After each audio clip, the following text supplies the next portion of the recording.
Buat lo yang udah nonton video gua sebelumnya tentang buku 48 Hukum Kekuasaan karya Robert Greene, di video kali ini gue mau lanjutin pembahasan dari hukum ke-6 sampai ke-10 yang gak kalah asik dan penting buat lo pahami. Robert Greene memberikan tips-tips dan strategi yang dapat membantu lo membangun kekuasaan dan pengaruh dalam kehidupan kita. Buat kalian yang belum subscribe, please bantu support channel Dosis Cerdas sekarang juga dengan subscribe dan nyalakan lonceng notifikasinya biar lo gak ketinggalan lagi buku-buku keren yang harus banget lo ketahui.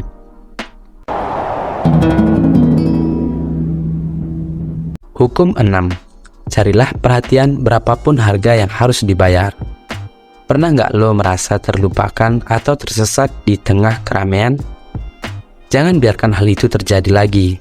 Hukum ke-6 ini mengajarkan lo untuk menjadi manusia yang menonjol dan menarik perhatian. Meskipun harus membayar harga yang mahal. Tapi tunggu dulu, harga yang harus lo bayar bukan untuk menarik perhatian. Menurut hukum ke-6, harga tersebut bisa bermacam-macam. Misalnya, lo harus berpenampilan menarik dengan pakaian yang berwarna-warni dan aksesoris yang unik. Lo juga harus memiliki kepribadian yang misterius dan menarik, sehingga orang lain ingin tahu lebih banyak tentang lo. Namun, tidak semua orang bisa dengan mudah menonjol dan menarik perhatian. Bagi sebagian orang, hal itu membutuhkan usaha dan latihan. Oleh karena itu, video ini akan memberikan tips-tips praktis tentang bagaimana menjadi manusia yang menarik perhatian. Pertama, lo harus memperhatikan penampilan lo.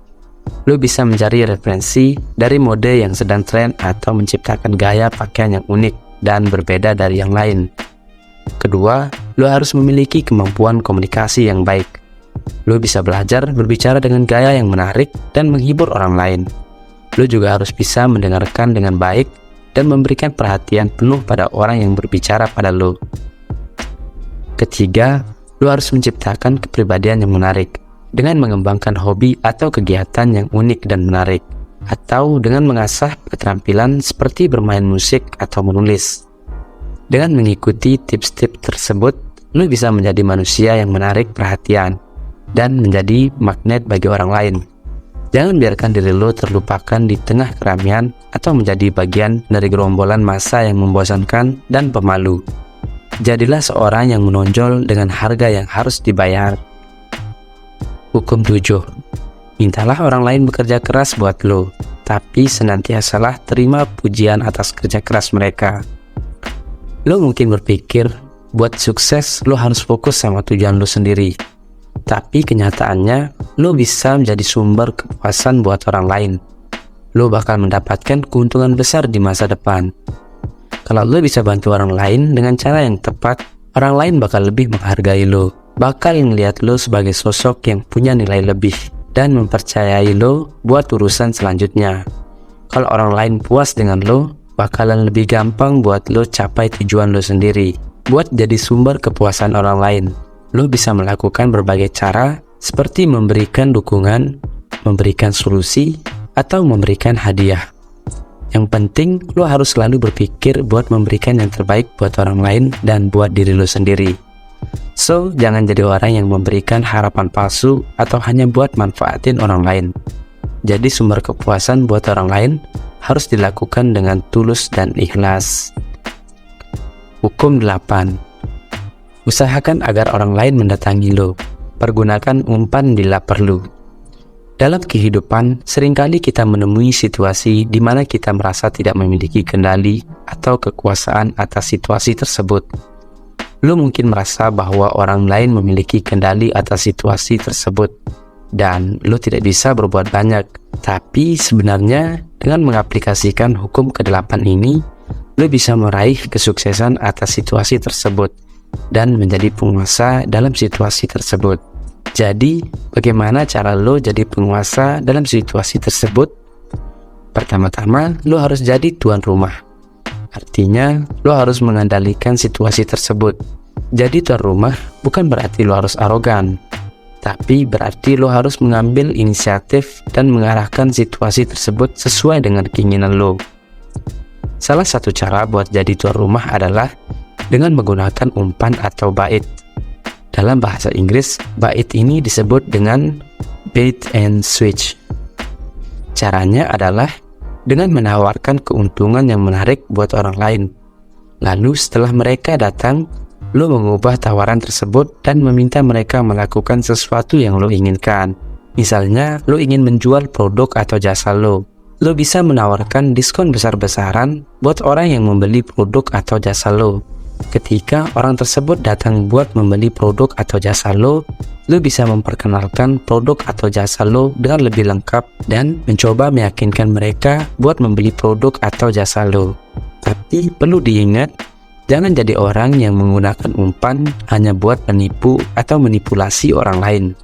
Jadi tuan rumah harus dilakukan dengan tulus dan ikhlas dan memberikan manfaat baik buat kedua belah pihak. Hukum 9. Raihlah kemenangan lewat tindakan lo. Jangan pernah menang lewat perdebatan. Terkadang kita merasa bahwa memenangkan sebuah perdebatan adalah hal yang sangat penting. Namun, kemenangan yang kita dapatkan dari perdebatan tersebut hanya akan bersifat sesaat dan justru bisa menimbulkan banyak korban, kebencian, dan niat buruk. Lo bisa mempengaruhi orang lain dengan tindakan lo tanpa harus mengucapkan sepatah kata pun. Dengan mendemonstrasikan tindakan lo bisa menunjukkan bahwa lo benar tanpa harus memaksakan pendapat lo kepada orang lain. Hal ini jauh lebih baik daripada memenangkan sebuah perdebatan dan merasa puas sesaat. Ingat, kemenangan sesaat yang lo dapatkan dari perdebatan hanya akan bertahan sesaat saja. Jadi, jangan pernah merasa perlu untuk memenangkan perdebatan atau memaksakan pendapat lo pada orang lain. Raihlah kemenangan lewat tindakan lo sendiri dan buat dunia ini menjadi tempat yang lebih baik. Hukum 10. Infeksi. Hindarilah orang-orang yang tidak bahagia dan sial. Hukum 10 mengatakan bahwa lo harus menghindari orang-orang yang tidak bahagia dan sial. Mengapa demikian? Kondisi emosional seseorang bersifat menular, sama seperti penyakit.